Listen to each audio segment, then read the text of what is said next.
My guest today, he has chaired the board of the Securities and Exchange Commission and is a very successful businessman in his own right. He's a recipient of the prestigious Zik Prize. He speaks softly but carries a huge intellect. Please make welcome the former executive governor of Anambra State, Mr. Peter Gregory. Make some noise! Make some noise! You're welcome, sir. Thank you. It's good to have you, sir. Thank you. You're welcome. You're welcome. Yeah, it's nice to have you on the show, sir. Thank you. You're a very soft-spoken man, and sometimes I wonder personally, do you ever get angry? And if you do you yell? I mean, like some of us will get angry and we lose it. Well, okay, there's not much to be angry about because when you get angry, most times you find out that you hurt yourself more.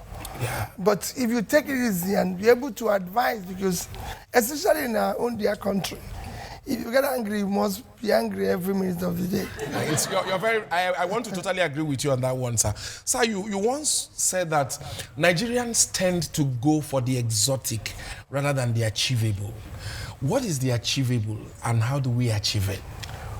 Well, for me, is that if every country or any society to grow, you have basics. And these basics are fundamental things that you can do easily and all that. And it can work and easily. Well, for example, if you see a place where they have small roads that you can reconstruct, or even existing roads that have potholes and everything, provide basic things like water, repair the schools and everything. And make them function. Make them functional, make them work. Okay. You find out that we're busy trying to build the massive thing and think, oh, well, it's... And we end up not completing it. Completely. That takes me to one thing that now that I have you here, sir, as a former governor, I would like to ask. Because I think at the heart of some of the problems we have is the issue of continuity from one governor to another governor. Because a new governor comes in, he does not share the same ideology with the former one. He abandons that one's project and starts a new one. Why are former governors always having issues with their successors? Well, it's not having issues with their successors. I don't think it's wrong to say former governors don't continue, or governors don't continue from where their predecessors are, or they're having problems. The problem is that you have an unplanned system. If you have a planned system, it's difficult for anybody to deviate from it. That's what always brings me back to a planned system. If you have something like, let me always go back to China. Okay. The reason why I use China is that it's an example of a successful society where policies have been properly implemented. We were part of the MDG, Millennium Development Goals, in 2000. Nigeria was the signatory to it. China was the signatory to it. What did China do? China went back to China and mainstreamed all the MDG policies in their developmental agenda. From the national government to regional government and Nigeria went to local government. So it is all inclusive. Yeah. And they made it in such a way that every Chinese knew what it is all about.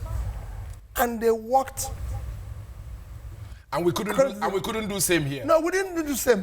Because if we had done the same, nobody would be able to deviate. So within the 15 years, from year 2000, they signed it, to year 2015, China achieved all the goals of the MDG. In some ways, and Nigeria did not achieve one goal of the MDG. So in some ways, I believe you agree with me with what I said. But we'll be back, sir. Just hold your thoughts there. All right. Later in the show, I will talk a bit about statues. But I have more burning questions for my guest, okay? The conversation with the wonderful governor, Peter Obi, continues when the other news returns in just a moment.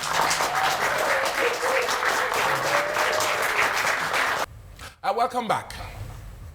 It's still the other news, and my guest is Governor Peter Obi, former governor of Anambra State, just in case you're joining us. Okay. Sir, we'll continue with our discussion. The Igbos are known in Nigeria to be very successful businessmen. In fact, the Igbos come to Lagos, you show them a piece of land, they turn it into a world-class market. They go to the north, you give them land, they turn it into another heaven. Why has it been so difficult for the Southeast governors to articulate a master plan that can turn the Southeast into some kind of, let's say Dubai, Why has it been difficult? Well, I don't think you need to turn things into Dubai overnight. What it is to articulate what you need to do. Why haven't we been able to do this? No. They've started doing something. In some areas, they're doing something. It's a gradual process. You see, I don't want to say what I did while I was in office. So it won't be bad for you to say. We like to hear examples. We did industrial estate in Onitsha. And you can go there and see it yourself. They we've been able to bring in golden oil, bring in the brewery, I'm not talking individually. I'm talking about the Southeast governors coming together. I'm sure there's a follow-up to that. Because if you check where they're coming from, there's things that needed more attention, which they are trying to do.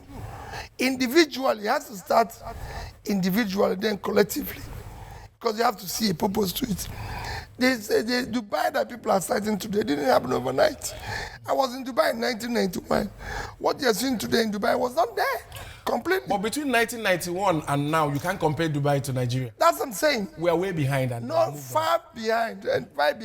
You can't even compare with China that is bigger. I was in China in 1991. If you go to China today, it's a totally changed world.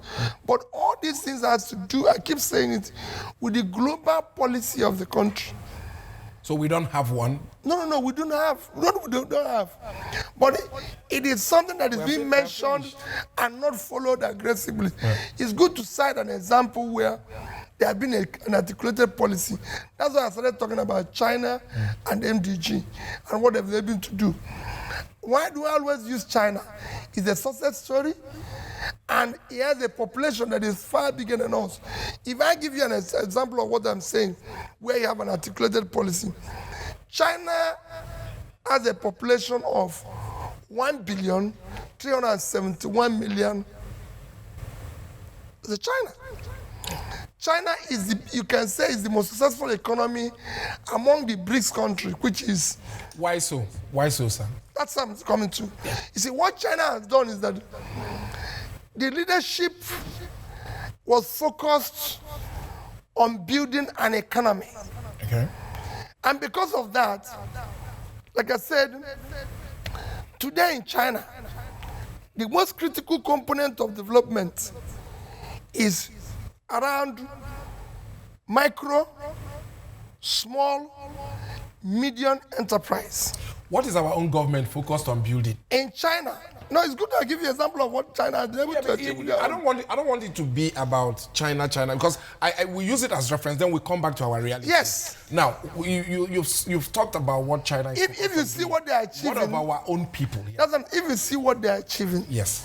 And you know the reason why it is pertinent that we do the same thing. Yeah.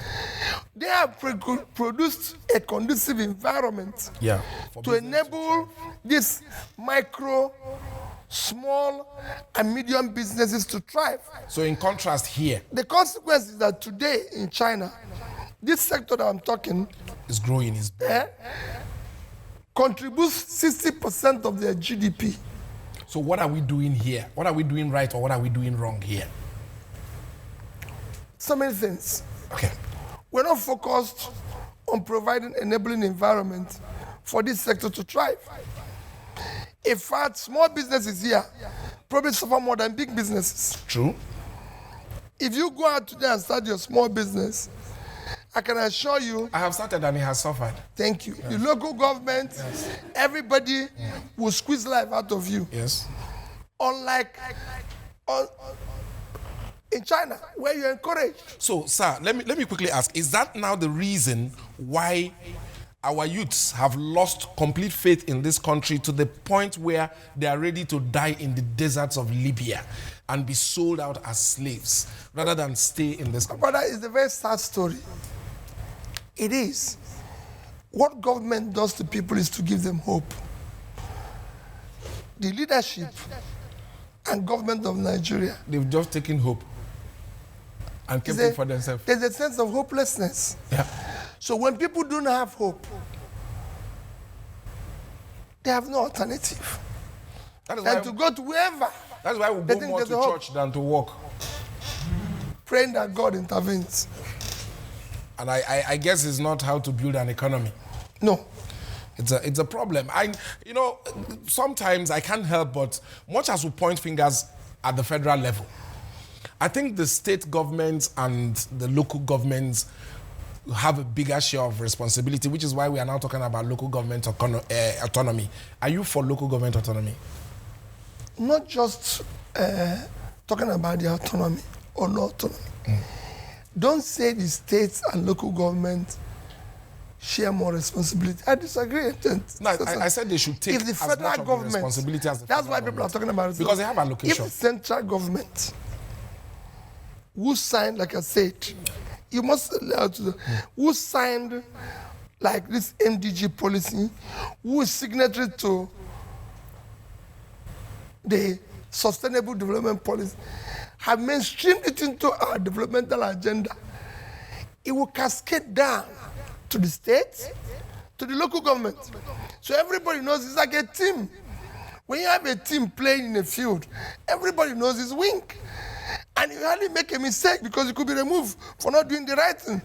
But when you have everybody playing to any side, it's like somebody who is traveling without a destination.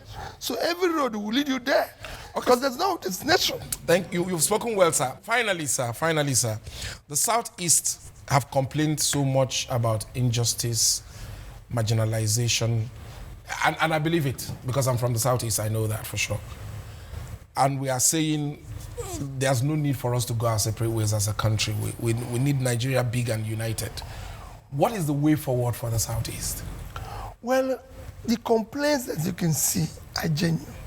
Yes. Look at the recent appointment of judges to the Federal High Court. It's very simple.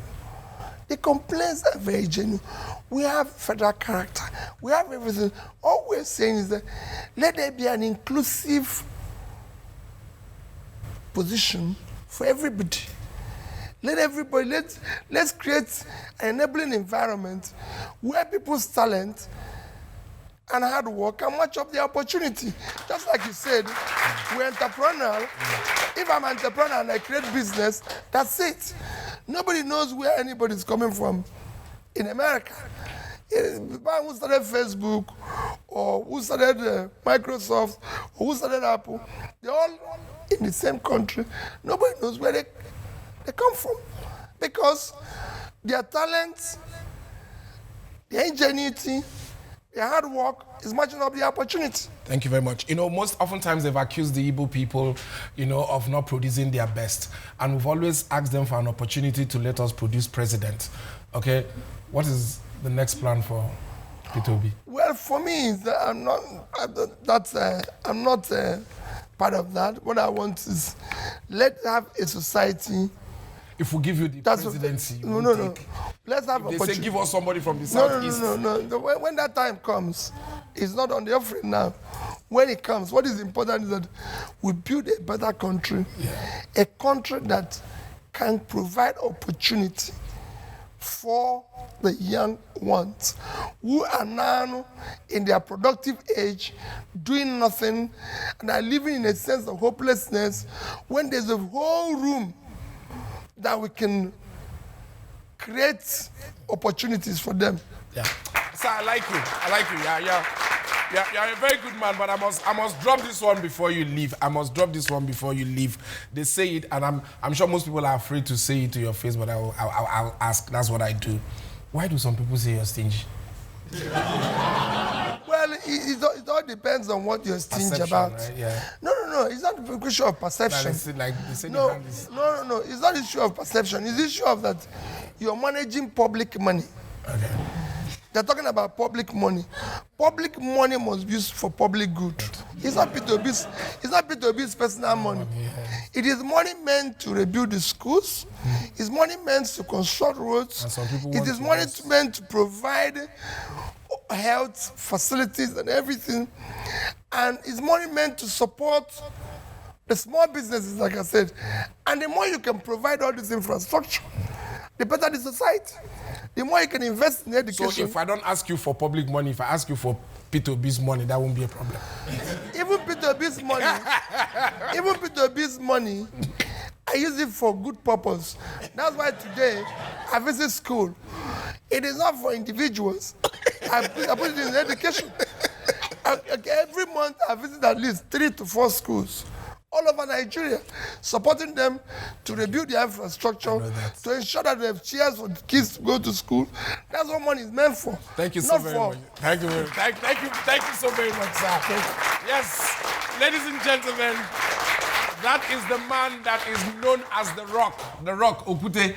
Thank you very much. It's an honor having you in the studio. We've been looking forward to having him for like forever, and we are glad we had a very interesting moment with him today. Yeah.